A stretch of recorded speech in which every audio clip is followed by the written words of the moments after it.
കിഴക്കൻ മേഖലയിലെ താമസക്കാരിൽ അധികവും കൃഷിക്കാരോ തൊഴിലാളികളോ ആണ്. പകൽ സമയം ഇവർ തൊഴിലിടങ്ങളിലോ കൃഷിയിടത്തിലോ ആകും. ഈ സമയം നോക്കിയാണ് മോഷണം.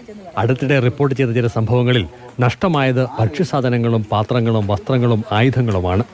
കൊച്ചുകോയിക്കൽ, ഗുരുനാഥൻ മണ്ണ്, ആങ്ങമുടി എന്നിവിടങ്ങളിലായി സമാന മോഷണങ്ങളുണ്ടായി.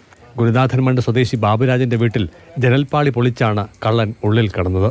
എൻ്റെ വീടിൻ്റെ ഫ്രണ്ടിലെ കഥകൾ പൂട്ടിച്ചുമ്പോൾ കഥവ് തുറന്ന് അകത്ത് കയറുമ്പോൾ എൻ്റെ അടുക്കളവാതെല്ലാം തുറന്ന് കിടക്കുന്നു.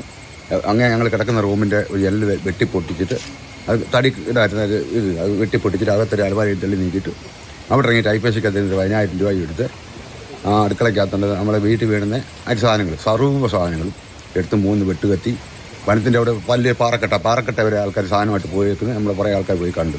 പുറത്തു നിന്നാരും ഈ മേഖലയിലെത്തി മോഷണം നടത്താനുള്ള സാധ്യത വിരളമാണെന്നാണ് വിലയിരുത്തൽ. പരാതികളിന്മേൽ പോലീസിനോ വനം വകുപ്പിനോ കാര്യമായി ഒന്നും ഇടപെടാനായില്ലത്രേ. ഈ നട്ടാപ്പകൽ നടക്കുന്നെങ്കിൽ ഇനിയും രാത്രി നടക്കത്തില്ലെന്ന് പറയാൻ പറ്റുമോ? മഴ സമയം നമ്മളൊക്കെ തന്നെ താമസിക്കുന്നവരും ഈ ഇത്രയും തൊട്ടടുത്ത് താമസിക്കുന്നിടത്ത് ഇത്രയും സംഭവങ്ങൾ നടക്കുവാണെങ്കിൽ പിന്നെ ആൾതാമസം ഇല്ലാത്തടത്ത് വരുമ്പോൾ എങ്ങനെ അഴിക്കും? അതേസമയം ആശങ്കപ്പെടുത്തുന്ന സാഹചര്യം ഏതും മലയോര മേഖലയിലില്ലെന്നാണ് പോലീസ് വിശദീകരിക്കുന്നത്. അലഞ്ഞുതിരിയുന്ന ഒരാളാണ് സംഭവങ്ങൾക്ക് പിന്നിൽ. 2016 സമാന കേസിൽ പിടിയിലായി പുറത്തിറങ്ങിയ ഇയാൾ വനത്തിനുള്ളിൽ തങ്ങുന്നതായാണ് പോലീസ് നൽകുന്ന സൂചന. മാതൃഭൂമി ന്യൂസ്, പത്തനംതിട്ട.